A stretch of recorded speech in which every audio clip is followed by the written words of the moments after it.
Courtney's not here, so it means we can talk about as much perverted stuff as we want. Exactly. Well, we usually do. We just don't get the benefit of watching her die a little inside every time. It also receives rave reviews online. It's heralded with much aplomb every time that we are sans estrogen on this show. Probably because we're twice as dumb. Are you referring to her breasts only? Is that the only asset you think she brings to the table? All I know is that she went to a restaurant tonight, and she knew that it would upset me for her to be at this restaurant before I got back to this restaurant. And she had the audacity, literally 3 minutes ago, to send me a picture of her entree. And I don't know if we're friends anymore. I mean, we've always had audacity. That's what we've been recording with for the entirety of this show's run. Also, I'm joking He's got because the fancy, she's expensive equipment. Hardly. Also, I'm going to take that back before she hears it because she's going to be making me steak later this week, and I don't want to take that off the table for myself. Jeez, yeah. Like, wait a minute, I forgot. So she's cooking me food. No, we're friends still. What happened to the just chicken diet? Fuck it, man. Oh, okay. So you'll only eat animals that you'll penetrate? I'll say the same thing I told your father. Or I'm sure they told your father. Get a job, sir. Yeah. Okay.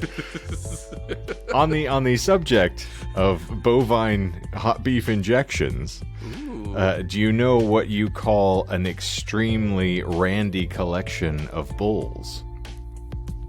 I don't. Beef stroganoff. You're welcome. I'm surprised that we're not beef stroganoff right now. We are a sausage fest. I'm about to make you very upset, though, John, because the second best thing that happened to me today, after the air conditioning finally coming on, is that I had a famous bowl for dinner. Are you fucking kidding me right now? No, I'm not. I absolutely, and a pair of biscuits. Was it as great as you remember it being? Oh, I don't relish the diarrhea it's going to give me, but the taste was just delicious on my palate. I'm going to go ahead and fast forward and spoiler it for you. It's not great, but it is worth it. You know, the thing I love about the famous bowl is there is a beautiful degree of symmetry to both the consumption and its expulsion from my body, as it looks exactly the same going in as it does coming out. Patton Oswalt didn't under or oversell it. You know, he described it pretty well. Speaking of Patton Oswalt too, Sandman's fucking fantastic. I thank you for not. Oh, sorry, spoilers. God damn it. I mean, I don't think Patton Oswalt is on the character list. He's literally listed. It was cool to see his introduction because I'm halfway through the show myself, but I know how certain characters were cast and used now, and it was really cool from the prior spoiler. Leather couch. Mm-hmm. Yeah. Yep. Only couches. Yeah. Only leather, finest. No pleather. The chaise lounge, in fact. Mm-hmm. Yeah. But anyway. Glad that you have air conditioning again. You and me both. I have 2 weeks? not been a real human for over a week and a half now, and it's not fun. 2 weeks, right? 10 days, yeah. Jesus, fuck. Jeez. It's exquisitely excruciating, but I'm going to try to be 100% human. I told Michael before we started rolling that I'm on the verge of this either being a really phenomenal episode or being just a wet fart, and I can't determine which it's going to be until we start talking. The beautiful thing about it is we're going to see the same downloads regardless, so... Wow. Woo! Ever the optimist. I literally was having to describe to somebody at the bar the other night what optimistic nihilism was, and I feel like Michael kind of just did the same spiel that I gave them. Oh, I'm a proponent of optimistic nihilism. Sometimes Fuck good, it. sometimes shit. Yes. Or optometristic decatheterism, if we're going to go with a Michaelism for the evening. I was going to say, it's one of my more recent favorite off-air Mike-isms. Catheterism. Decatheterism. Unfortunately, I'm a decatheterist, actually. For our handful of listeners, unfortunately, the best Michaels never make it onto a mic. They never make it from a mic either, but it's neither here nor there. How meta. Bless you. Well, but on the subject of wet farts, by the eternal, Behold. It's the Disinformed podcast. I'm Shane. I'm John. And I'm Michael. I'm And we're good call. I was gonna say we're down the most popular co-host this evening. True. Because I was too busy, fondling a repair person this evening to try to make sure that I could sleep in peace again. Well, Your you reason had was- to get a yeah. discount. How else could you pay for that repair, Mm-hmm. Sweet, tasty repair. Repair me, daddy. Yes. So- I don't know how much equipment I had to get in and out of my mouth this evening in order for everything to function the way that it should, but I'm glad that's done. I could have sex again. Is that like seconds? Just based No on What your about energies? second? what about second sex? Just based on your description, just the words that you used, it did it for me. I'm Okay. aroused. I could Well, go. firstly, it's not second sex, it's the second coming, and it was prophesied. I'm so sorry. I feel like a real silly sack of shit. You should. I'm waiting for the lightning to strike me. It's coming. Hasn't happened Smite yet. me, oh mighty smiter. Thank you, Mr. Carey. But for those of you, and apropos, since we're speaking of liars and liars, what we typically do on this show is we like to delve into random esoterica, decathederize it, and in the course of doing so, we like to lie about the subject slightly, Yes. just a Just a wee squirt bit. here and there, if we can.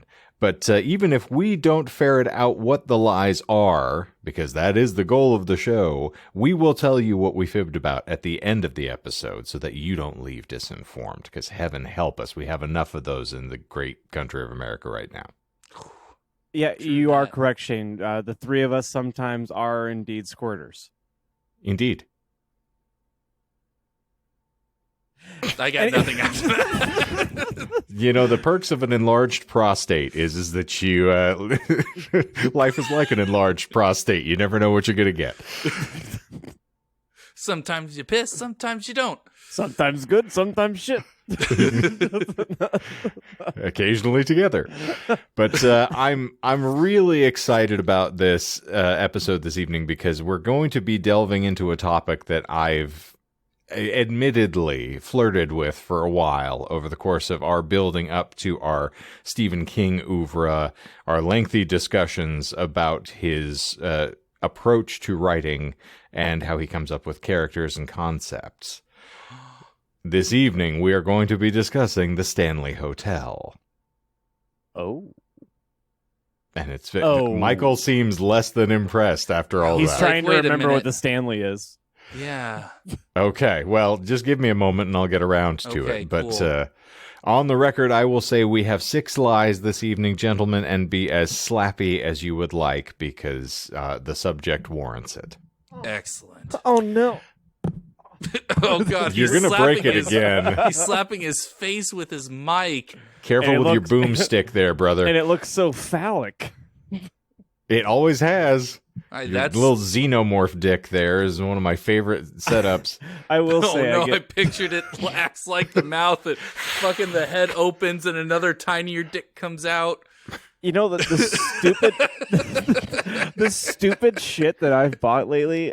It wouldn't surprise me if like a future version of myself like teleported here and they're like, hey, by the way, in 8 months from now, there's going to be a bad dragon version of your RE20 mic and you're going to buy it as a joke, but then you're going to start using it and you're going to realize, holy shit, you really like that inside yourself and it's really going to tandem down. It's not going to be a bright period in your life. It's a slippery slope. It will be slippery. It's the period that begins the sentence. Oh. Speaking of lipstick microphones, here we go. Oh no! Are you boys ready? Let's Yes. go. All right. Did I mention there are 6 lies this evening? You did. Yes. Okay. All right. I just want to make sure. Yeah, my brain may or may not be with me through the course of this presentation. Same. Yes. But my brain isn't with you? Yes. Where is Plot it? twist. It belongs in a museum. Do I need to put it on a milk carton somewhere? What the hell's happening? Have you seen this brain? Oh, wait, my brain's back on that coffee urn back there, as I've mentioned previously. Okay. In the horror genre, and I will emphasize that because everyone else on this show can't say that word and articulate it in a way that doesn't offend somebody. What a horrible thing to do. Indeed. But I'm in not the saying it. horror genre, there are few tropes which outweigh the vast array of tales surrounding hauntings. Be that homes, hotels, bars, bordellos, manors, mausoleums for Michael, or perhaps even the dilapidated former quarters of one Frank Cotton. Come to daddy. Vortexes where apparitions appear, beckoning passersby to join them in the beyond, are legion in the realms of fiction and folklore. Michael, you're going to have to correct me on this one if I tell a lie, but from Henry James' The Turn of the Screw to Shirley Jackson's The Haunting of Hill House, and on to more modern fare like Michael's previously mentioned House of Leaves by Mark Danielewski, or Heart-Shaped Box by Joe Hill, Okay.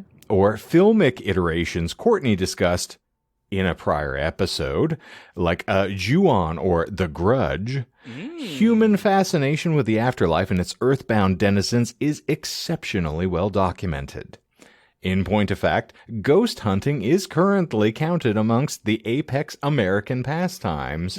If our violinist is any evidence of this. Wait, yeah, Really? Is that bullshit? It's like a popular pastime? yeah, celebrated American pastime. If you don't know the number of places, even in this great state, and I say that loosely, that you can go on like a ghost hunting tour, like Jerome is riddled with them. That's true. No, you're right. Yeah. You're right. I've actually know. stayed in that air quotes haunted hotel. Yeah. I wandered what's that? around it at 2 a.m. blackout drunk yelling for the ghosts. So Then how do you know you? Oh, you had someone tell you? yes, it wasn't just me alone. I was with my fiance and everything, and they told me. Clawfinger. One might say that Yes. when you're blackout drunk, you're being haunted by your sober self. Holy shit. That was too real for this. We just got super serious right now. And the grammatical implications are staggering. Oh, God. Oh, I can't handle this right You now. see what happens, Shane? But I do. by the way, this is around the time we used to record when we first started doing this. When we got to Mhm. Michael's Yo, we're house. going to be super slappy. Yeah. So, Return to form. This is why I said this is going to be either ecstasy or from the penthouse to the outhouse in 4.2 seconds. out of all the drugs, But- Shane, would you? Oh, no, never mind. Okay. Ask. Do it. You I was won't. trying to The balls. what drug would you take?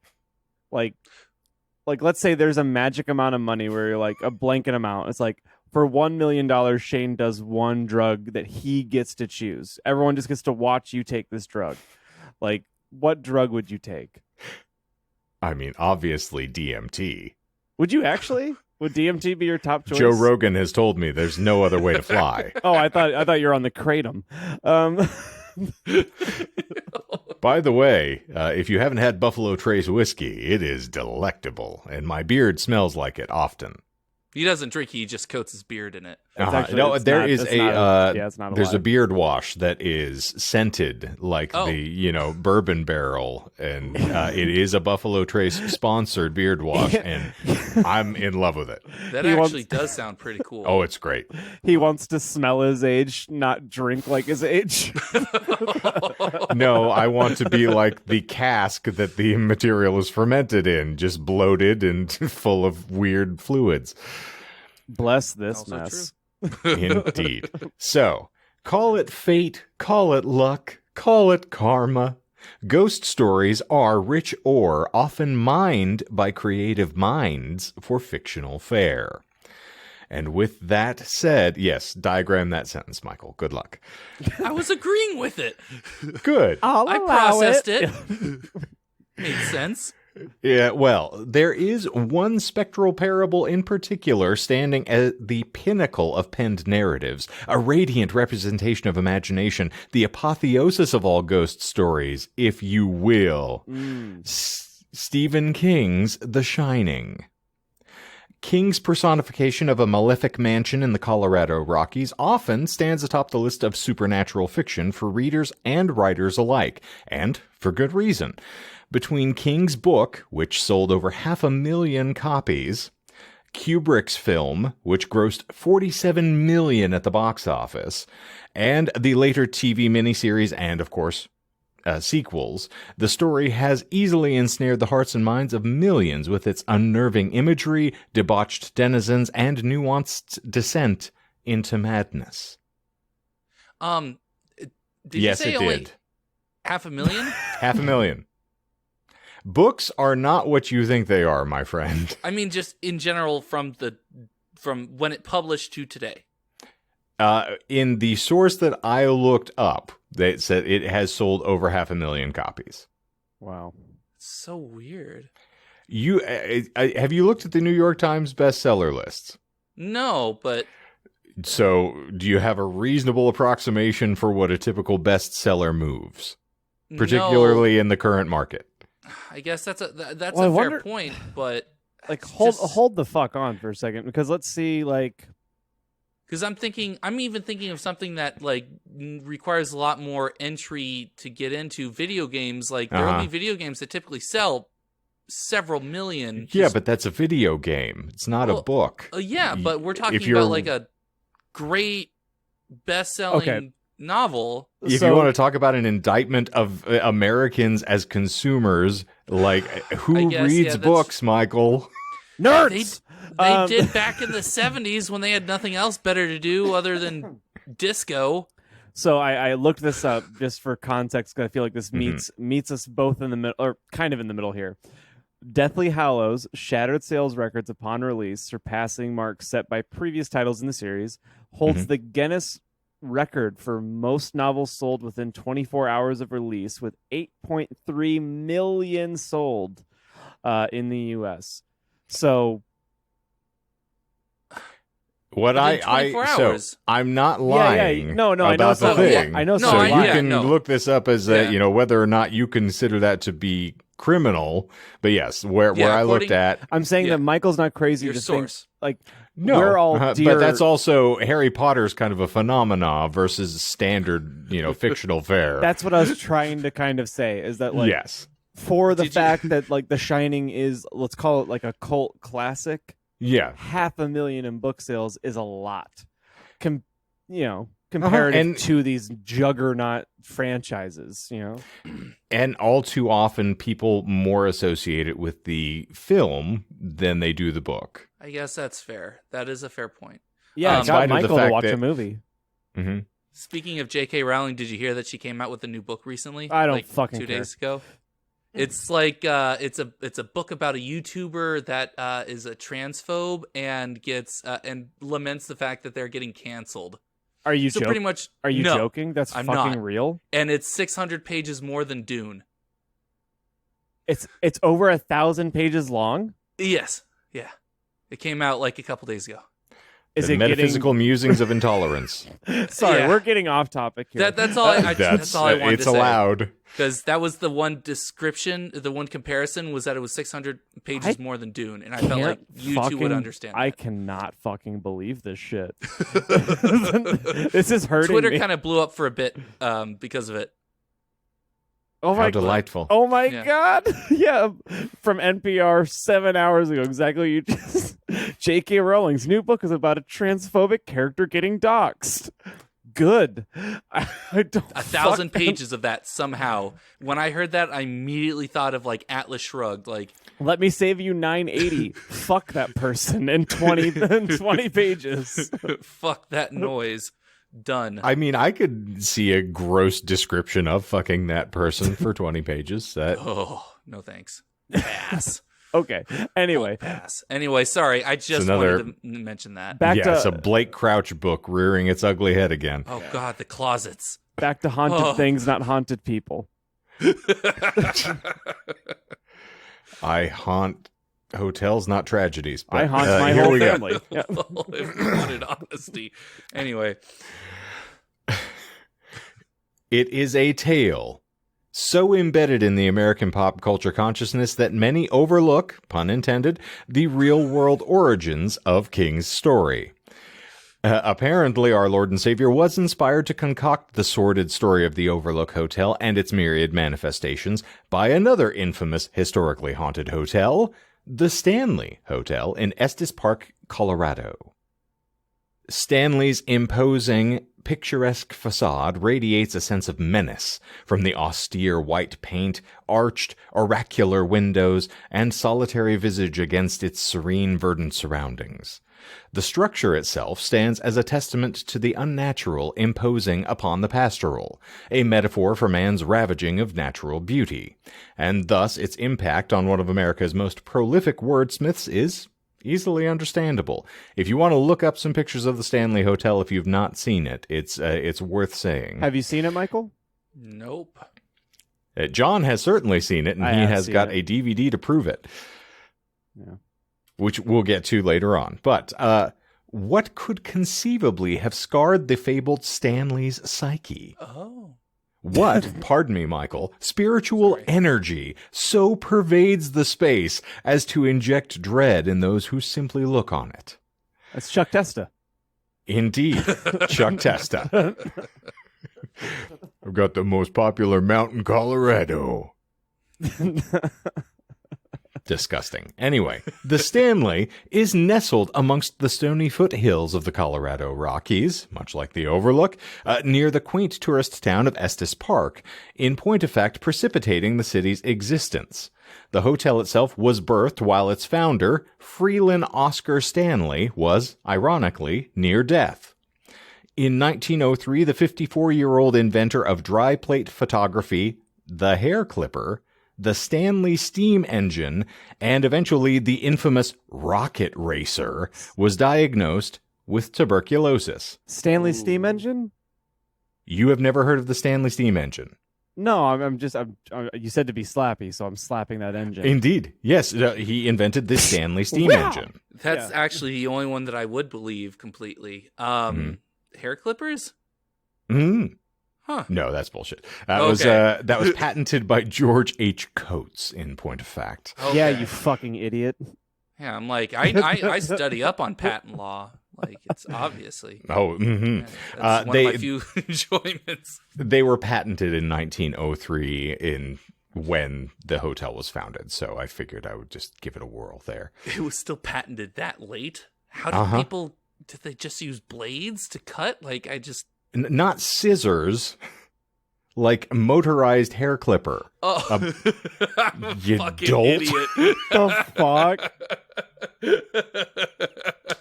Yeah. I'm such a Now I'm idiot. just agog. I've heard everything. All right, I give up. They hadn't invented scissors until 1903? What the How hell? are they supposed to learn how to read if they can't fit in the building? I mean, I know the island of Lesbos has been around a lot longer than that. I And don't think that's how it's pronounced, Michael. How would we have ever gotten John Mayer's paper dolls if we hadn't known about scissors? exactly. Scissor me timbers.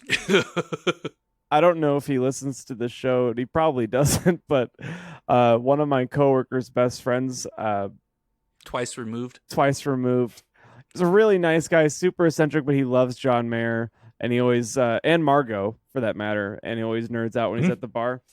We exchanged numbers, and I made some joke to him because he's already kind of drunk in this night, and I was like cashing him out. And I was like, hey, like, here's my number. Like, I texted him, and I said, hey, this is John, not Mayer, but if you need to pretend that it's John Mayer to impress someone that you're near, I'll play along. Here's my dick. ... So literally the next night I'm at work and I get a text and like, hey, what was it like writing Your Body is a Wonderland? Like, do you ever get sick playing it? And I was like, and I responded within 5 minutes. I was like, Vanessa Carlton's a beautiful woman. yeah. I said, at this point, it just reminds me of all the royalty checks. I'd play it twice a night if I could. I mean, you can, technically. Just bring it back. A Anyway. reprise, if you will. Caprese? Caprice. I did have one of those fairly recently. Ooh. They're I never thought I'd be a pasta salad guy, but I've had a caprese pasta salad that was the best thing I've ever had in my entire life, and I'd have it every day if I could. Anyway, I thought you were a toss the salad guy, not a pasta salad guy, but it does both. it is 2022. That's what we're doing these days. In any event, back to Mr. Stanley.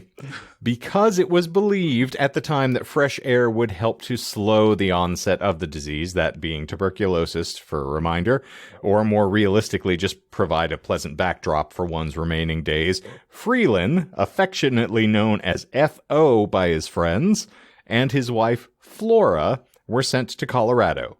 First to Denver, and then on the suggestion of his doctor, to the then wild outpost of Estes Park. Now, F.O. and Flora, however, were each accustomed to a different lifestyle than what Estes Park could offer at the time. Consequently, they built what they deemed appropriate accommodations for themselves, a 100-room East Coast colonial-style manor house. A 2/3 scaled-down second lodge was finished a year later. No, really? Yes. So officially opening in 1909, the manor acted as a home away from home where the Stanleys could host friends and other guests on an invite-only basis, a hot monde at the time. History has not noted whether a garden hermit was kept on the premises, but we can dream, can't we? Yes. Yes, we can. Designed to be top of the line for 1909, the lavish domicile included electric lights, telephones, an Otis elevator, ensuite bathrooms, as well as a staff of uniformed servants. The Stanley even boasted a fleet of steam-powered automobiles, one of which has been on display in the hotel lobby for decades. Really? What kind of vehicle is it? It is a steam-powered It's a train. automobile. It's a literal fucking train. They don't got a Lambo? I mean, Not to the moon. certainly not then. Their hands, however, we can reassess later. Is it because they're too poor? Yeah. I like that John has never heard of a steam engine. I wasn't around during that time, Shane. I don't have. Well, the one-to-one. obviously, I have used them frequently, and they were a very effective mode of transport and far less problematic for the environment. Yeah, I'm not going to have you sit here and make fun of me because they're nostalgic for you and I don't have a frame of reference. Well, I'll put some steam in your stride in a moment. Oh. What are you, a bad dragon? I'm a bad drag queen, but that's entirely different. J.K. Rowling's on the line. Sorry. Ring, ring. Fuck. So, the property even possessed an oddity which would inspire another work of fiction in the future, a dedicated pet cemetery. Bullshit. Not bullshit. They actually had a pet cemetery. Huh. And it is the foundation of the tale. Is it really? It is. This motherfucker gets Shining and Pet Cemetery off one thing? One location, one trip, Wow. with a lot of cigarettes and some bad dreams, which we will discuss later Well, he's on. still a boozer then, too, so he's probably like fucking just blacked out almost every night, too. Very likely. Man. Art informs life, and life informs art, strangely enough. So they say. Michael's going to be very aroused here. John Philip Sousa, the renowned former U.S. military composer, directed the band at the opening of the home. Really? No. Yes, for real. Huh. His autograph on the bottom of Flora's piano, which Sousa tuned himself, was mistaken for graffiti by another tuner in the 1990s and was buffed out. Oh, no. Catastrophe. That's terrible. I know. Harry Houdini famously performed in their ornate concert hall. In fact, the trapdoor he used for his famous escape act still exists on the stage. The Stanley also hosted an array of other famous guests, including the unsinkable Molly Brown, Theodore Roosevelt, Mary Curie, the Emperor and Empress of Japan, and a variety of Hollywood personalities. The Empress and Emperor of Japan? Yes, for reals. Huh. I figured Courtney would be very excited by that. She's screaming at the Just at like the my speakers Japanese right now. animes. Oh, senpai. Is that a ghost? Oh, my. I like I've made them British. I don't know why. Is that Jonah and Courtney? Seems like it. The locale, it should be noted, was far from the quote-unquote true wilderness of the region. Rocky Mountain National Park wouldn't even be recognized until 1915, and Estes Park wouldn't even officially become a town until 1917. So the house being established in 1909, there was a decent amount of time in between where it was just the Stanleys hanging out up here with their friends and folkloric acquaintances. Yeah. But the town would, of course, develop as a tiny hamlet and then eventually into a municipality, and owes its development to symbiosis with Stanley and his sprawling estate. But even more fantastically, F.O. defied expectations, gained weight, and lived through the summer. Sold on the rejuvenating powers of his mountain retreat, he and Flora planned to return to the town every summer until the day he died. That day, as it would stand, was far further into the future than initially anticipated. So much so that by 1930, F.O. actually sold the building to a corporation angling to transform the property into a hotel proper. He lived with tuberculosis for that long? Yep. Jesus. Even better. So we'll go further along here for context. By 1926... quite removed from when he was diagnosed, Flora Stanley's eyesight had so dramatically deteriorated that she was uncomfortable in places that she didn't know readily. And although the Stanleys had continued to travel between Newton and Estes Park, Freeland began to think of retiring from public life and thus selling the hotel. Unfortunately, Flora died soon after, suffering a stroke at Rockside in 1939. So she actually preceded him into the afterlife, despite the fact that he had been living with tuberculosis since 1903. Wow. Jeez. Freeland, of course, enjoying the run of luck, returned to Estes Park for the following summer, maintaining an inconspicuous presence there. And then, on October 2nd, 1940, shortly after returning to Newton, F.O. himself finally passed away of heart failure at the age of 91, which is absolutely staggering considering that he had been, for all intents and purposes, condemned to death at the start of the century. Wow. Nuts. Impressive. That's some life goals right there. Doc Holliday, eat your heart out. Well, you're a daisy if you do. Thank you. Mr. Ringo is an educated man, it appears. But I need to rewatch. It's a great movie. It did not make the top 50 list, but it's still in consideration. So, with the nearby national park still growing, the success of the Stanley as a hotel, unfortunately, was minimal. Readers of King's Before the Play, which is the lost prologue to The Shining, will notice many simulacra with actual events in the story proper. The road to the hotel, of course, was in constant need of costly maintenance, and with upkeep of the facilities, landscaping bills, a second well as an added health room obliterated any possible profits for the first owners, Robert Rutherford and Merrill Lance of the Belk Corporation, and thus they quickly sold the property again to Crest Hotels in 1973. Now, reckoning business is 30 years is a pretty good jaunt, but they were constantly hemorrhaging money during that time frame. Right. After multiple sales and attempts at a revival, the property was finally sold to entrepreneur John Cullen of the Grand Heritage Hotel Group in the mid-90s. You're squinting at me, Michael. What's going on? John Cullen. Sorry, I was just thinking Tom Cullen. That may be where the name emanated from, but no. No, he had it was written that in the 90s. Yeah, exactly. Yeah. But he did, re-release the book in the 90s, so... Yes, he did. M-O-O-N, that spells hotel. Budget suites. So the budgets were so stretched by the time that they sold in 1990 that the turn-down service involved the topmost duvet from the room's bed being placed on nails across the window, as the owners could no longer afford drapes. Jeez. And that's actually dire times. Real.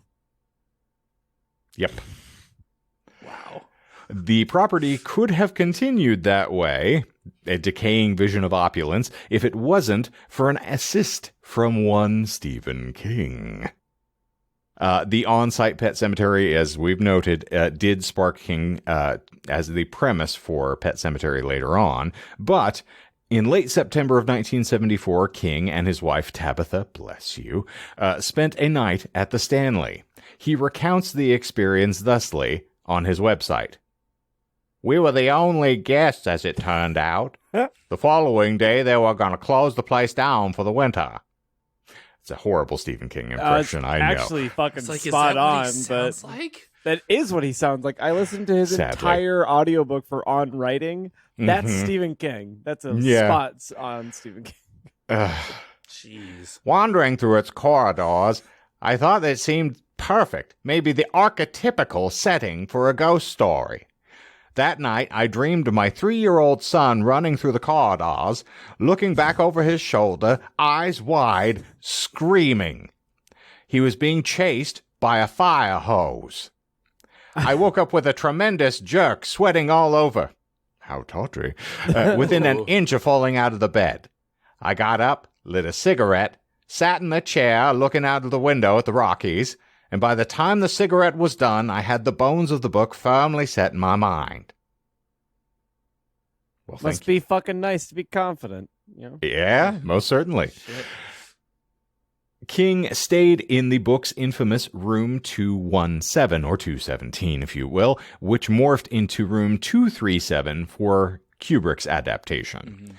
Visitors Did to they the ever say stand. why he changed it? I can't remember. If you would like to watch, there is a documentary Okay, they do called mention Room that. 237, and they specifically go into a lot of suspicions about why Kubrick elected to change it. There's a lot of discussion about the moon landing and any wealth of other bizarre conspiracies. It's a fascinating documentary, though, well worth exploring.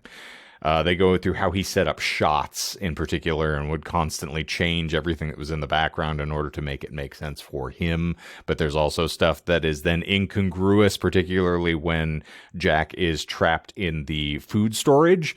You'll notice that the tang moves very suspiciously from one side of the thing to the other so that it's always constantly in shot. The coffee's there as well. And some material that has a Native American head and headdress in it, which they're intended to speak to the fact that the mistreatment of Native Americans in the country was something that he was trying to point to specifically with the way that he was presenting things in the movie. Yeah. It's a fascinating one. I have it if you would like to borrow it. It's wonderful. I will I think they let also you have it know. on AMC+. I was gonna say I think I've seen it on one of the streamables, but I'll let you know.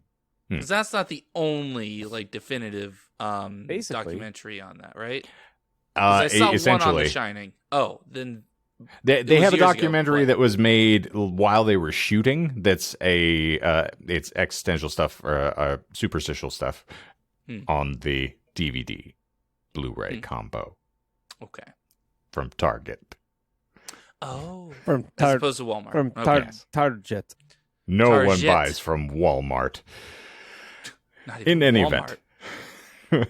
So you can purchase the number plates for Room 217 to hang in your home if you stay at the Stanley as well, if you want to take a little bit of ephemera with you. So King then published The Shining in 1977 to great acclaim, following in the footsteps of Carrie and Christine. Strange to think that was his third book. It's baffling. I agree. Also, because what was in between? Because it was Carrie was the first. Salem's Lot. I still haven't fucking read Salem's Lot. Oh, you should be chastised And strongly. I've done Tower and that. So I've You met some technically very- haven't done The Tower if you haven't read Salem's Lot. I know. That's some oof from me as well. Then Yeah, I've been wagging my finger at myself for a lot of this stuff as well, but it's okay. Talisman will put you off of being a completionist for The Dark Tower, I Also, guarantee it. I can I'm feel that tempted to we're start wanting. it. I can feel that we're wanting to acknowledge it and say it. I kind of miss the lady that was sitting in the audience at Fan Fusion, because right now she would be screaming it to the front of the stage just like she did the entire time. Mm-hmm. So if she listens still to the show, which I highly doubt, hello and yes, we are reading The Dark Tower. One of the reasons perhaps she wouldn't be listening is that you are constantly referring to her as that lady from Fan Fusion. Yeah, I mean, that's fair. Yeah. I dare you to say her name. I doubled it. What color was it? What? All right. Yeah. When one sense diminishes. You smell different.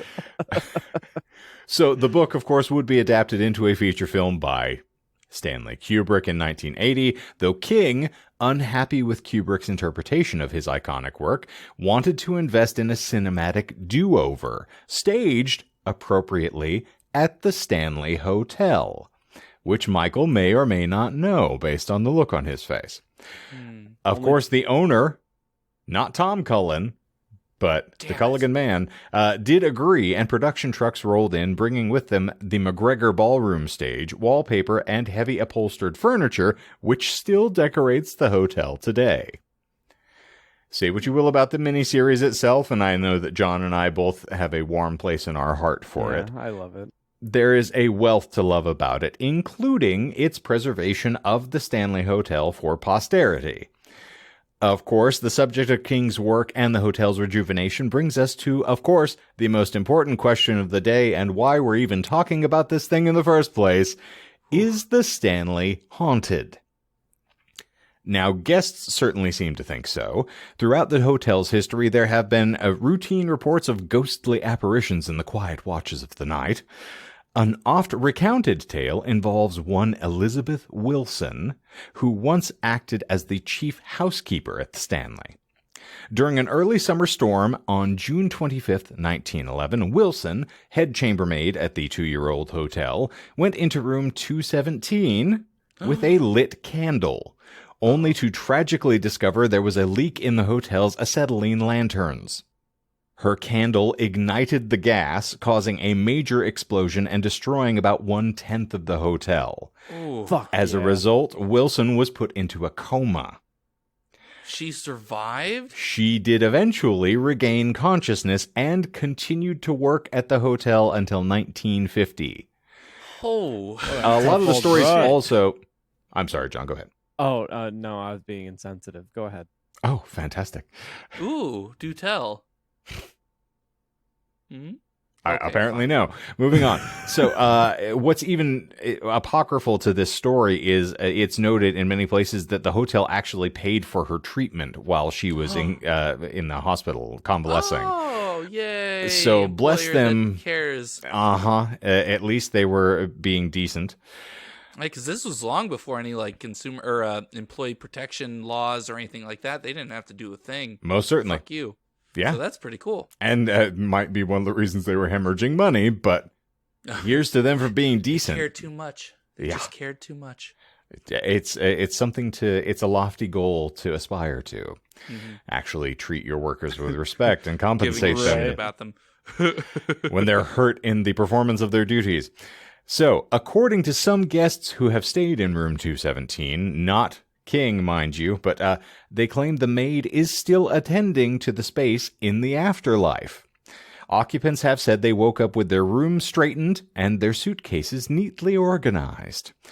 That isn't to say that Elizabeth doesn't have a mischievous side, as guests also report their lights being turned off and on in the suite throughout the duration of their stay as well. This is a theme you will note throughout discussion of the Stanley. Apparently there's lots of folks that enjoy the strobe effect. But there are also repeated reports of the appearance of an apparition on the 4th floor, loosely resembling none other than Flora Stanley. With other tales of... yes, and other tales of F.O. himself reportedly wandering the halls, most often, as you would expect, in the hotel bar. So, much like Doc Holliday as well, apparently the tuberculosis and the drop have something in common. Sightings of Flora usually consist of her playing her piano in the ballroom, and lightly being completely mortified by the fact that they had buffed out Seuss's autograph there. What the fuck? I would have been so upset too. If I was honestly, that would be good reason enough to haunt the place. Like, why'd you buff it? That's great signature. Fuck. He was obviously not a conservationist, nor a golfer, for that matter. But employees and guests have both reported hearing piano music coming from the room and seeing the keys moving, apparently of their own accord. They have obviously never seen Westworld and are unfamiliar with a player piano, but we're just going to move on from that. It is worth noting here that none of the three listed as apparitions, neither Elizabeth Wilson nor the Stanleys, actually perished on the property. All of them died elsewhere. Interesting. So, strange credulity here, which naturally, most ghost stories don't have a firm foundation, and we will continue to assert this as we move forward. Longtime staff attest to at least 3 other spirits regularly roaming hotel corridors, halls, and rooms. Dubbed Lucy, Paul, and Eddie, none of these mischievously playful personalities make an appearance in the Overlook lore, but are still speculated by many to be eternal guests of the Stanley. Tales often indicate that the concert hall in particular is a hotspot of paranormal activity on the grounds. In it, Paul, rumored to have been a tormented and underappreciated cellist, took his own life in the hall following a particularly woeful performance at the annual July 4th soiree. Consequently, any odd experiences in the theater, from equipment failures, falling sandbags, and I'm sure I'm speaking directly to you when I say that, John, flickering lights, or repositioned set dressing, is attributed to Paul's disruptive spirit. Oh, that mischievous Paul again. That damn Just Paul. dropping sandbags on people's heads. Dropping them like it's hot.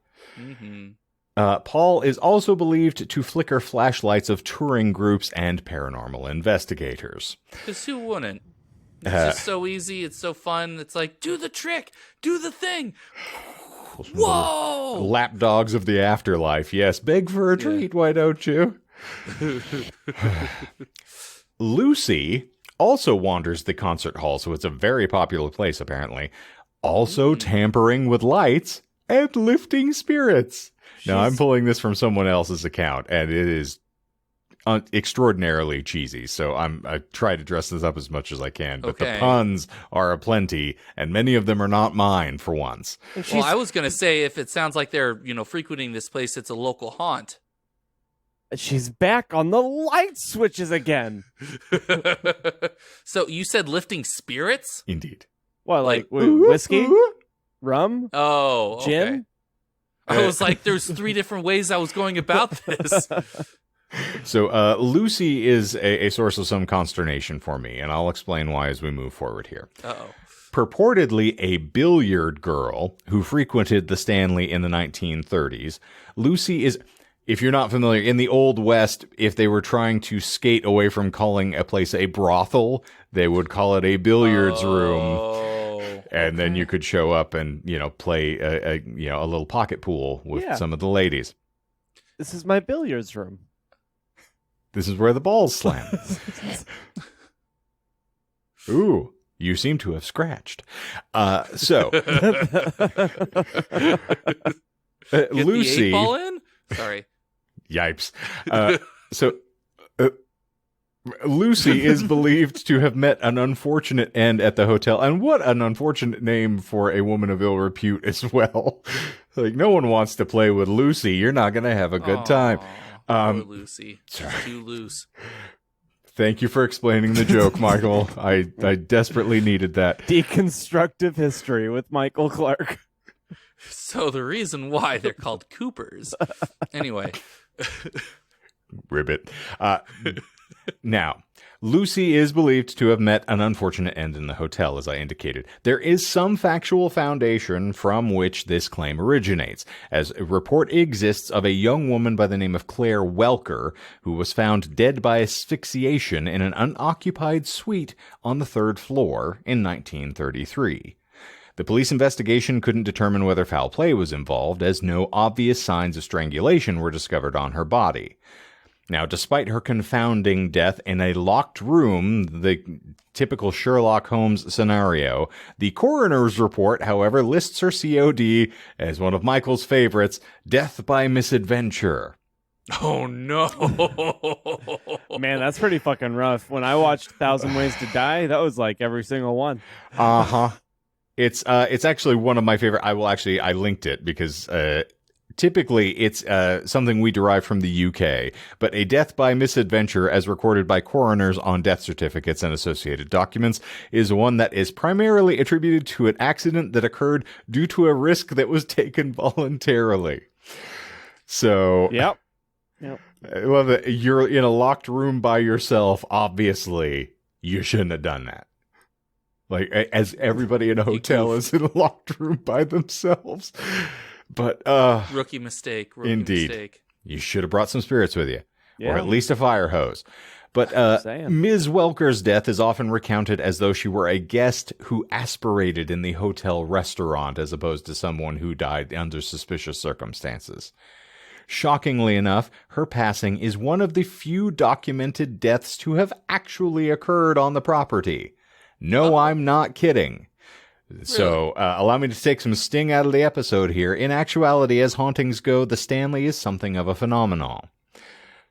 Usually, haunted locations have a history with lots of blood and death, but the Stanley doesn't have that, which often takes people aback, says author and part-time paranormal investigator Richard Estep, who leads ghost tours on the weekends at the Stanley. Officious little prick. Thank you. They, the guests, want to know how many deaths have occurred here, and it's about as many as other hotels. Not that many. In the dictionary under redundant, it says see redundant, so he's taken a page there. But this does not, however, quell rumors of paranormal activity in the hotel, however. The vagaries actually allow for more stories to sprout and flourish, unsubstantiated. As evidence of this, there are further claims that another young girl, also named Lucy, was found in the hotel basement peeping at some construction plans.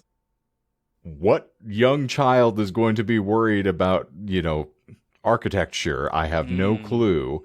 Let me see them blueprints. Let me get up in them prints. Easy. Easy. I want to erect something. How do I do it? I don't know. I need the schematic. Stay on target. It came from behind? Oh, no. So, I'm in danger. the staff found her and threw her into the cold where she froze to death, much like Jack Torrance before her, and now she haunts the concert hall and basement. Is that is whole not story? No, that is not bullshit. That is the most frequently cited story of Lucy. That it is a small child. Fascinating. Why would they throw her out because she saw some plans? Like, were they trying to do some sort of secret evil lair or something? Yes, apparently the hotel was constructed by individuals who were trying to channel spirit activity into the building. Yeah. Seriously, that's the only way. Why? I don't understand. Oh no, she saw the blueprints. She knows that there's a slight gap between two rooms. Call Dan Aykroyd. Ivo Shandor apparently was the architect who constructed the Stanley Hotel, and the girders channel spirit activity into the building, and we're going to have a gatekeeper and a keymaster and Stay Puffed, and everything's going to go to shit. Are you the keymaster? No, I'm the gatekeeper. Well, who are you going to call? I don't let you talk about people, sucking dick on this show. So obviously, I am the gatekeeper. Morsh? True. All right. So this particular ghost story, good old little loosey-goosey here, was bolstered by a photograph, which was taken by a guest on the ghost tour, mind you, showing a young girl in a hot pink dress. I can show you this photograph. It is ludicrous. Do you have it right now? Not right now, but I will link it to you later on. Okay. Okay. Sorry, it would require a scroll, but No, that's fair. Okay. I wasn't sure we'd have takers. In any event, as it so happens, no one on their tour was wearing that sort of attire, and furthermore, there were no young girls on the tour or staying at the hotel at the time. This does add further fuel to the fire surrounding Lucy's alleged existence. And still other reports claim she was a runaway, or a homeless woman seeking refuge at the hotel. Yeah. Yes, much like people trying to recount a wrestling match in West Virginia, the accounts vary from manifestation to manifestation. But whatever her history, employees do insist that Lucy's presence and distant melodious humming lightens the energy and the mood wherever she lingers. Lucy has been known to actively communicate with and answer questions from staff and parapsychologists via flashlight. Go figure. Despite her story and pre-death connection to the Stanley remaining unclear. The same cannot be said for Eddie, and this is going to be John's official favorite ghost in the entirety of human history. I guarantee it. It's because it's made up, There's huh? a lot of shit involved. Because Eddie initially presents himself with a foul odor, or an odoriferous emanation, if you were, earning him the moniker of Stinky Man. You know what? I'm going to go ahead and say that's true. It is, in fact, true. And John knows what he's doing next. He's going to claim that title back rip it back from him.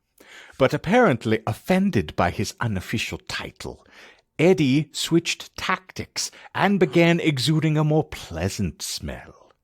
Oh. What's a Yes. pleasant How smell? considerate.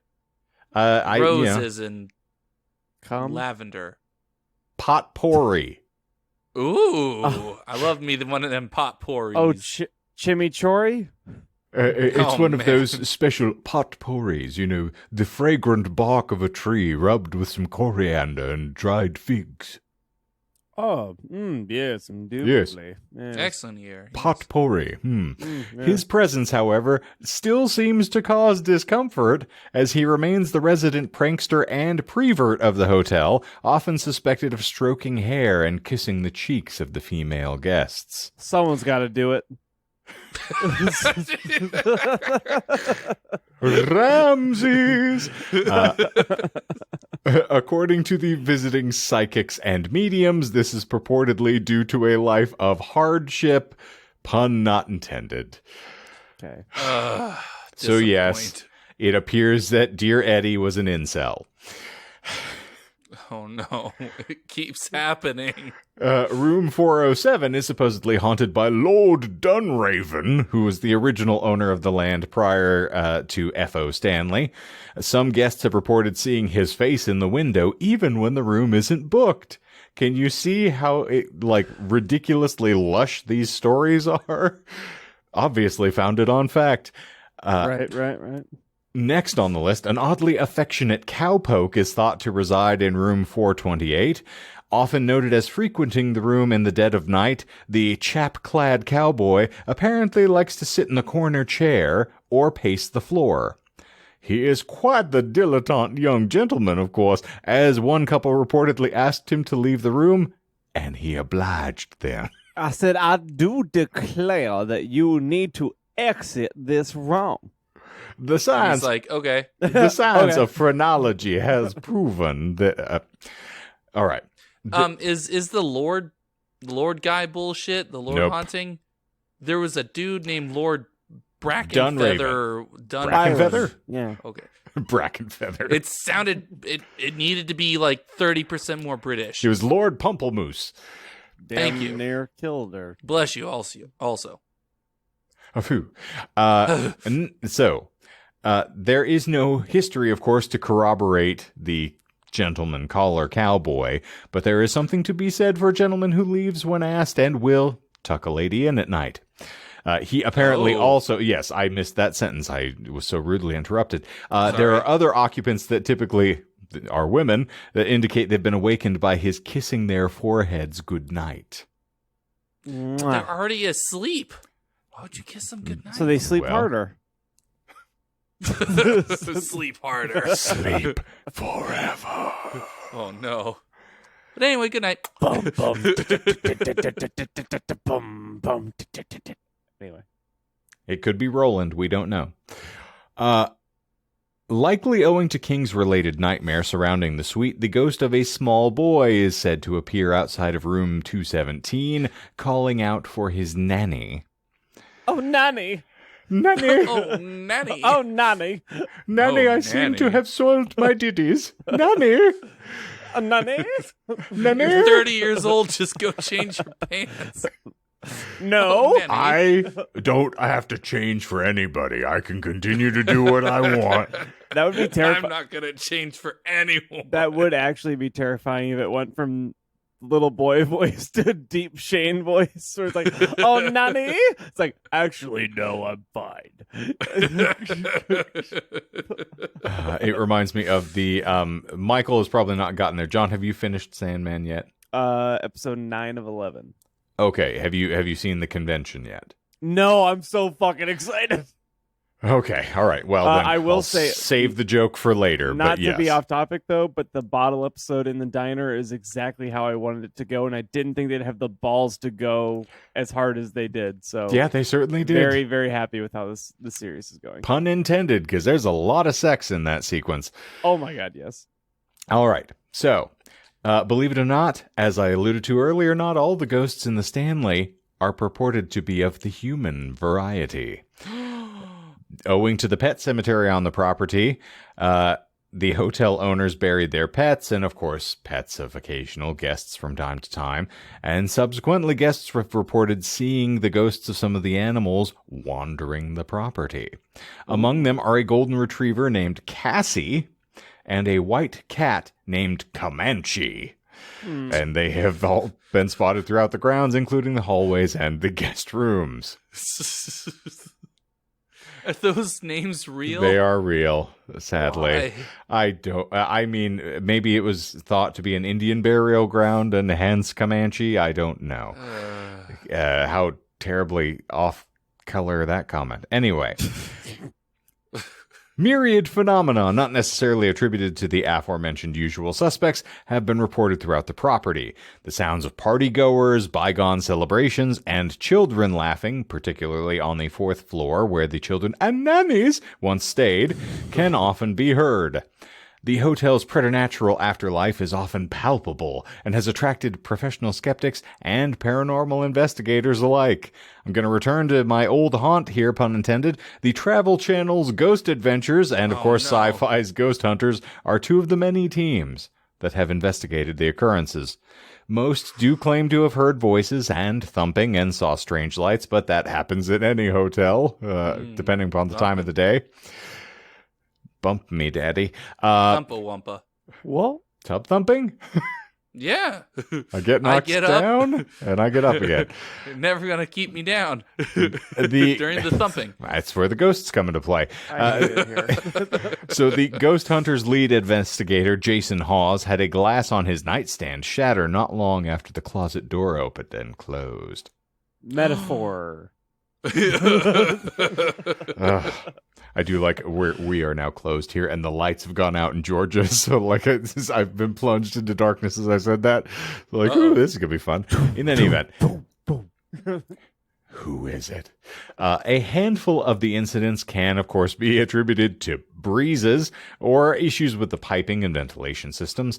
It's also been suggested that a high concentration of quartz, limestone, and magnetite beneath the hotel affects either the property's energy or gravitational forces, and or is conducive to residual hauntings or captured energy, Mr. Michael. It hurts. It hurts. Gravitation. Why? I know. It's at about like 220 hertz right now, from what I believe. But Yeah. we're almost done, friends. I guarantee it. As bland as this whole recitation has been, I thought I was going to get more scintillating fare out of what inspired the Overlook. Oh, I You thought you were talking didn't about think us. this I'm was like, I thought scintillating? we've been doing pretty No, you're good, great. I but- was saying, like, these are some of the most blithely recited, bland. like, horrible Yeah. ghost stories. I was like, this is awful. So Oh, no, a then face in the one window. time I Oh, was no. making a cheese sandwich and I farted, but I swear to God it was a ghost. It couldn't. It have was been. Eddie. Honestly, that doesn't sound too far afield from these other stories. I mean, it is literally what they said about Eddie. He's the stinky Uh-oh. man. Eddie just knocked over one of your. That's Token- Shane. I don't know. Oh, He cut the it's cheese, a sign. as It's it were. a sign. That's that limited edition merch that no one deserves. Yeah, and I have that on a T-shirt as well, which is marvelous. Oh, I'm jealous. Yep, I get to see my face on Melissa's breasts. It's absolutely delightful. I And have a new, I impolite, have no a new, less. I have a new kink. Oh no, John's found a new kink. Nom nom nom nom nom nom. I feel like if you had to like put the list of my kinks on a sheet of paper since we've started this podcast, it would be a king novel. And Shane motorboating Melissa is right at the top. Right next to Gilfs. Dorothea. I made some joke in the past 2 or 3 nights while we were watching a show.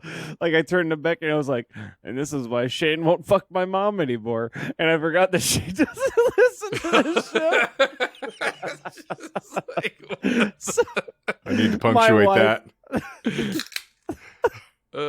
my wife. My sitting next to wife. me. I can't make this shit. Just the look on her face. I can't even. It's etched into my memory permanently. He's gonna get it tattooed on his other arm. So Shane, for motherfuckers everywhere, we salute you. It's like when Negan finally beds Alpha out in the woods. It's just you talk too damn much. I don't understand the reference, but I do believe I get the point. Well, As did Alpha. It is so. Alpha. Alpha's an alpha. Well, I am the alpha and the omega. And I'm the You Alpha don't want to Alpha. be an omega.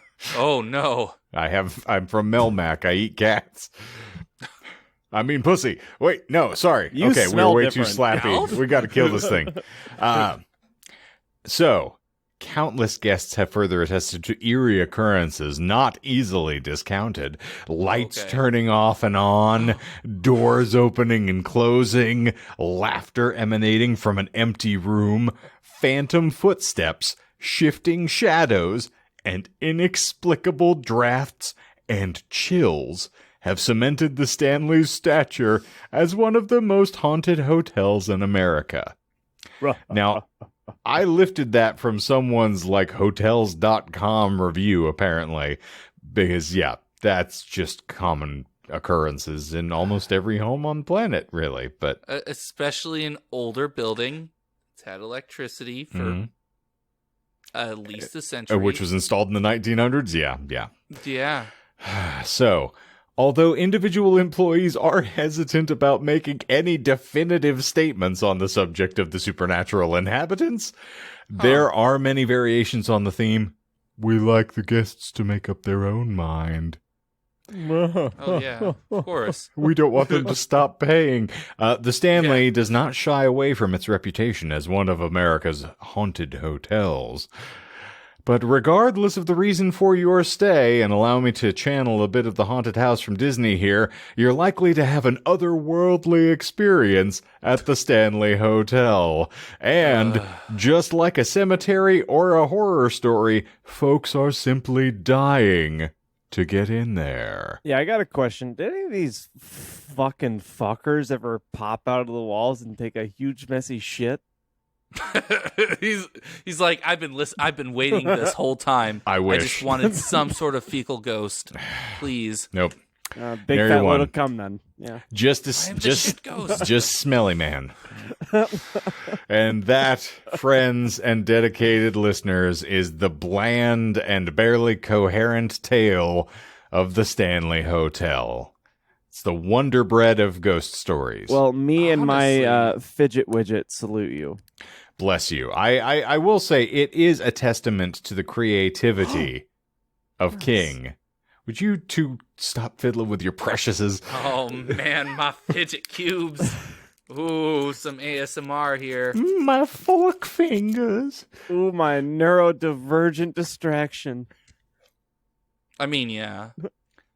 But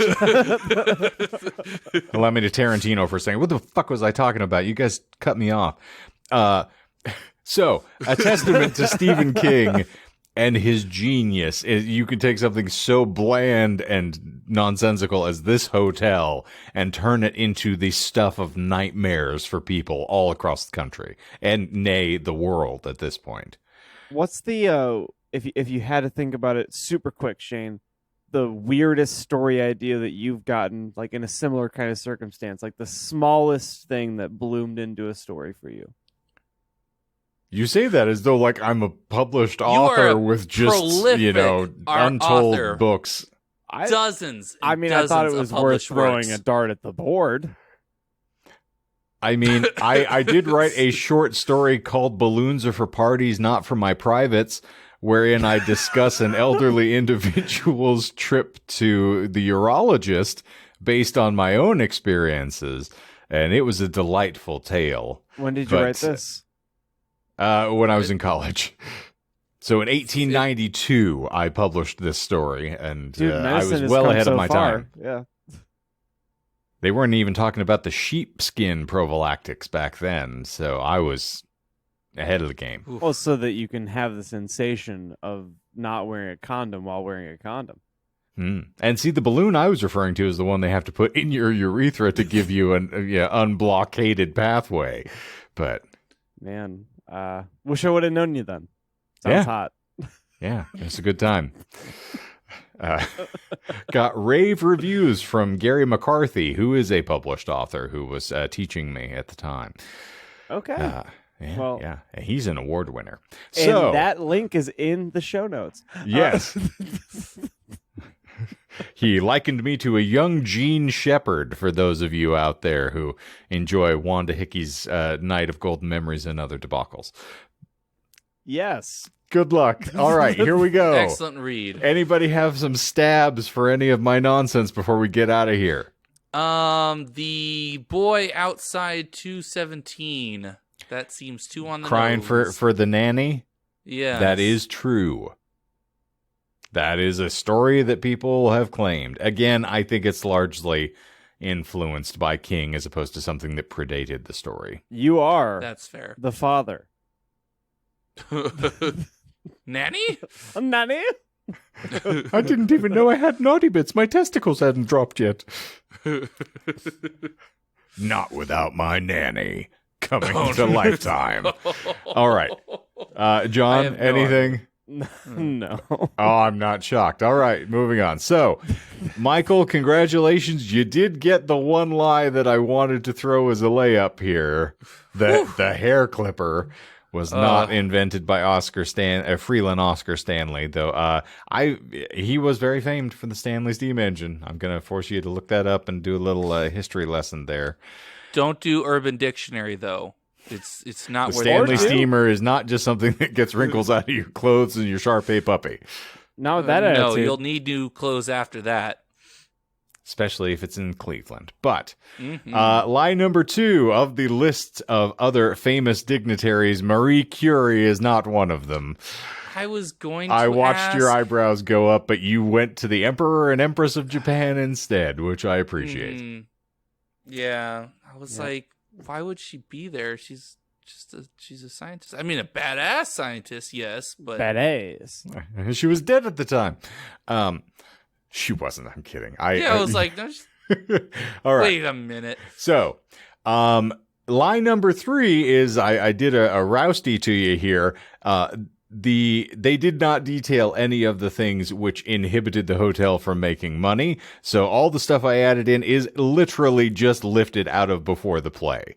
So the road needing constant maintenance, upkeep of the facilities, the landscaping bills, all of that stuff. The second well and the health room is all a paragraph directly lifted from before the play. All right. Well, and so I also created the name Robert Rutherford and Merrill Lance and looked up a corporation from the time. So I don't even know what the hell the Belk Corporation is, to be candid. I was going to ask about the Belk Corporation, too. I was like, that sounds like some sort of evil organization. You were gonna Damn do it, but you didn't. Didn't. So it means absolutely fuck all. Yeah. And Sorry, to add to that, lie number 4, they did not then sell to Crest Hotels in 1973.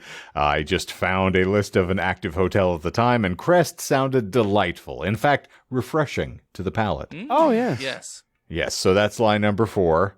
Now we move on to the less scintillating fare. So Don't know. Paul as it stands. I was going to say was an underappreciated violinist, but I thought that would have definitely tipped the scales a little too far. So I went cellist instead, but that is a completely concocted. Here's what Paul is actually reported as. So as opposed to being a tormented, underappreciated cellist who took their own life, and then, causes things to flicker in the theater and knock over set dressings and things like this, Paul purportedly worked at the Stanley from 1995 to 2005, and he died of a heart attack while en route from the hotel to the hospital while he was suffering chest pains. Like you do. Okay. Known as a jack of all trades, one of Paul's responsibilities was to enforce the hotel's 11 p.m. curfew. It's not uncommon to hear faint and ominous "get out" in the after hours. A construction worker sanding the floor just a few years ago believes Paul was brazen enough to physically nudge him to the door after feeling two arms pulling him back. Okay.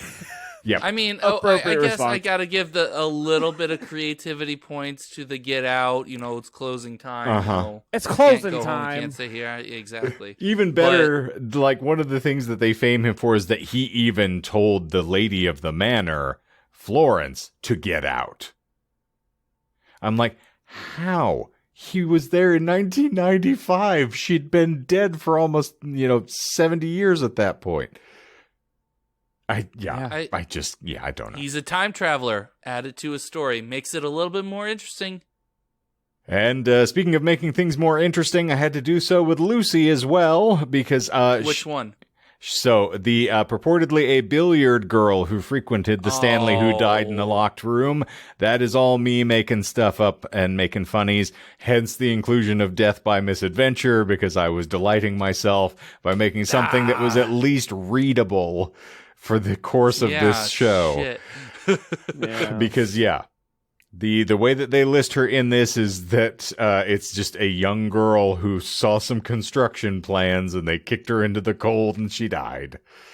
Or a girl in a hot pink dress, which was not a lie. I will send you the photograph. It's ridiculous. Okay. But so it was not a billiard girl. And I got billiard girl because I just watched Unforgiven while I was roasting in my home the other day. And it specifically was the brothel in that film was called the Billiard House. And they didn't even have the pool table. It was taken out because it had been burnt a few years back. Oof. Wonderful joke. Clint Eastwood is a delight in that film if you haven't seen it. I haven't actually. I want to. I suddenly got on a weird kick to watch Westerns, so I watched 5 in the course of 2 days.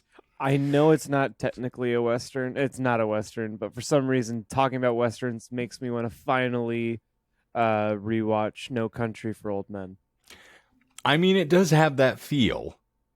And there's a lot of the tropes there. Again, and I know I already mentioned it in the past, but I'd only watched it the one time, and it was when I had a fever. So, I remember liking it for the fact that it was a Coen brother and it felt familiar, but I couldn't tell you a single fucking thing about it except that there's no score. Really? Yeah. So funnily enough, that as I started, so I don't know if I told you this, but those were the 6 lies. So we can put the capper there. Yeah, those there were we all the lies for the episode. This was a really bland and rather boring recitation. I'm fascinated by the founding of the hotel and its origins. That was the best part. But yeah, the ghost stories are atrocious and I hated them. Once the guy died, it just went downhill from there. Absolutely. Yeah. So I got a wild hair the other day because I started thinking about this. I was just trapped in my house in the bedroom, and thankfully that's owed to John allowing me to steal some of his technology and utilize it to keep myself cool. I have the best vibrators in the country. Indeed. That would make me hot, though. Well, no, that's how good they are. Well, they don't just make you hot and steamy. They cool you down. It's got time. the BTUs to just radiate air. They call it the KP effect because you're hot, then you're cold.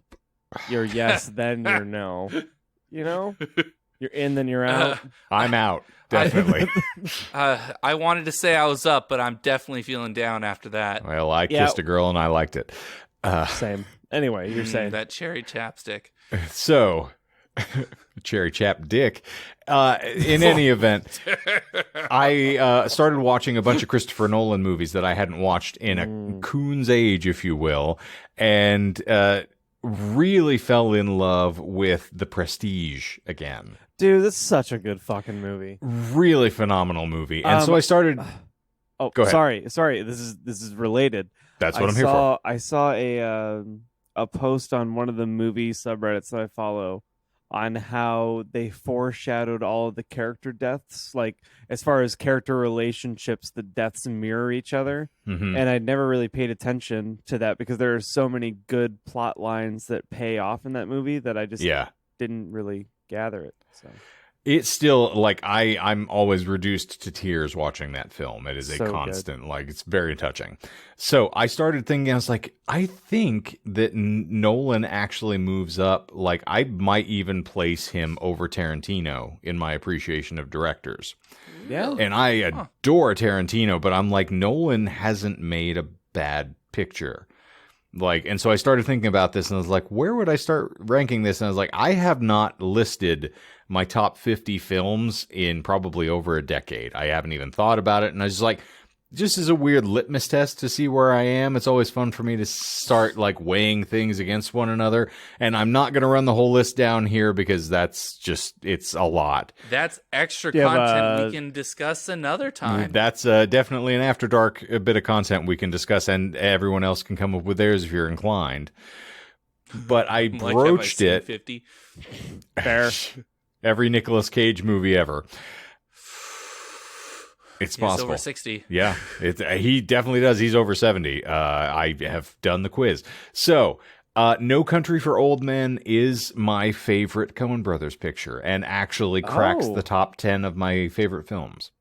I will definitely give her a dedicated rewatch. I'm doing not to get off topic from your ranking, which I am interested in, and I will participate in that as well. Just give me the criteria that you use too.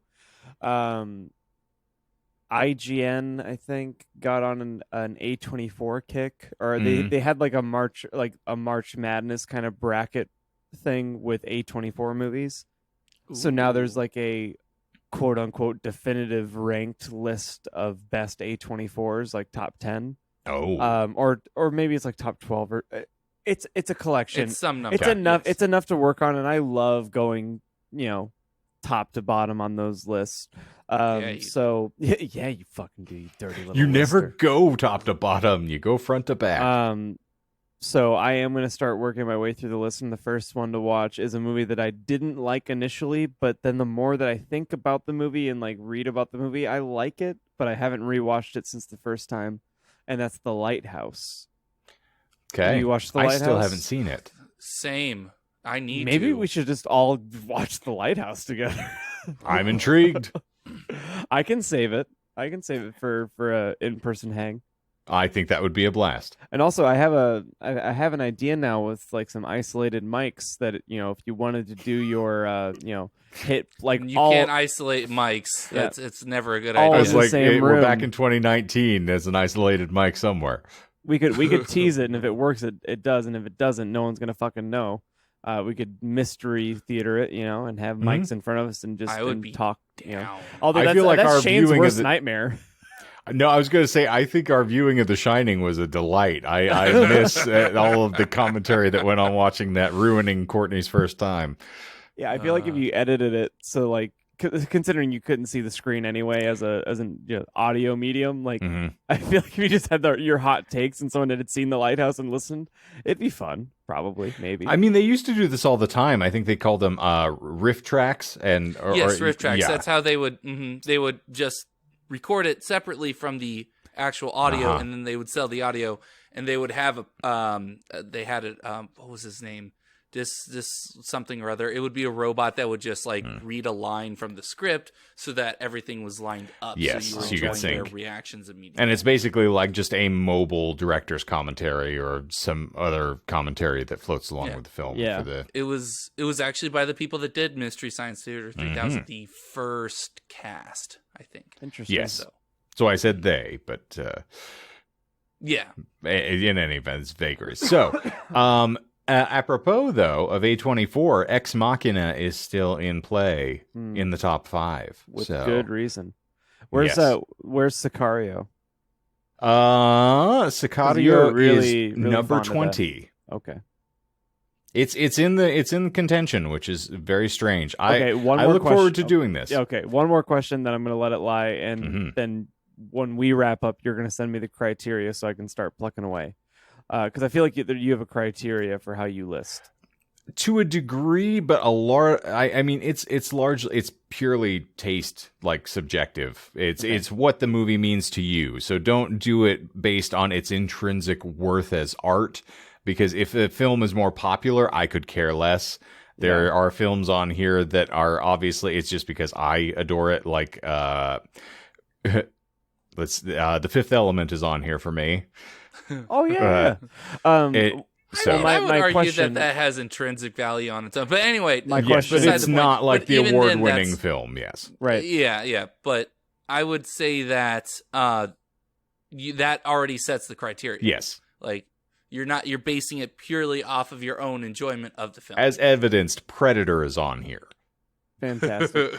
I was going to ask you to tease what your number 10 pick is. Oh, for any particular reason, or no, just because it's far enough just away a from one. number? But like it's your top 10. I feel like top 10 is pretty revered. Like that's a pretty accepted quantity. It's a spoiler, but you're not so spoiling like too I feel much. I feel like if you see what 10 is, there's more mystery for the following. Okay, you're not wrong. I can get behind that. Coming in at number 10 on the list. Hot stacks to wax amounts of sounds designed in mind to please your signs. I don't know. In any event, it's Inglourious Bastards by Quentin Tarantino. Oh, okay, cool. Yeah, I'm intrigued. I think this would be a lot of fun. Okay. It's so just it is purely banked on how it impacted you. Whether my primary thing, what I was telling Melissa, is the stuff that I routinely go back to watch. So obviously, if it's something I love enough that I've like Seven, I have seen an ungodly amount of times. It's ridiculous. And so when I start measuring things that I go back to as like going home of something that I put on when I'm not feeling well or something that I want when I want to feel better, if I'm just, that nostalgia tinge, then that's what I was running with. And then you have to measure them against each other, which is really rough.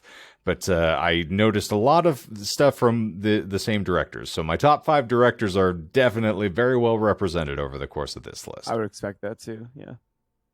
So there's a fun tease for some upcoming YouTube content. We'll have a very lengthy discussion about that. But anything else we want to kick for the good of the audience here before we get out of here? No, don't forget to wash your willy. Nelson? On the road again. All right. Just can't wait to chafe on my balls again. I found love is chafing with your friends. I do enjoy chafing friends from time to time. You're tearing me chafing apart. With your friends, not chafing your friends. I mean, same deal. Difference. Oh, well. Yeah. I guess. Spread them. So, as per usual, we thank you all for listening and for enduring what was a very slapstick, slapdash, and thrown together installment here. But if you're enjoying the experience, of course, you can let us know. You can, of course, subscribe, which is very recommended here. It's the only way that you can keep up with this insanity. And be sure that you get the downloads. And, of course, rate and review. We would love to hear from you. There is a link in the show notes, which is going to take you to all of our relevant socials. It's our link tree, in fact. In addition to the sources, you can see all of the ridiculous pictures here. Of course, we are on the Tubes of You every wonderful Wednesday with our Disinformed After Dark that you can check out. We've got random TikToks and, of course, Michael's shorts constantly billowing on the Tubes of You. But I believe that is going to officially wrap this thing up like a body bag being dragged out of the Stanley Hotel. Put in a body bag. Thank you, Johnny. Sweep the leg. So, for the Disinformed podcast this week, I'm Shane. I'm John. And I'm Michael. And I've been Courtney. And zippity zoop, we're out of here. Put your nipples away.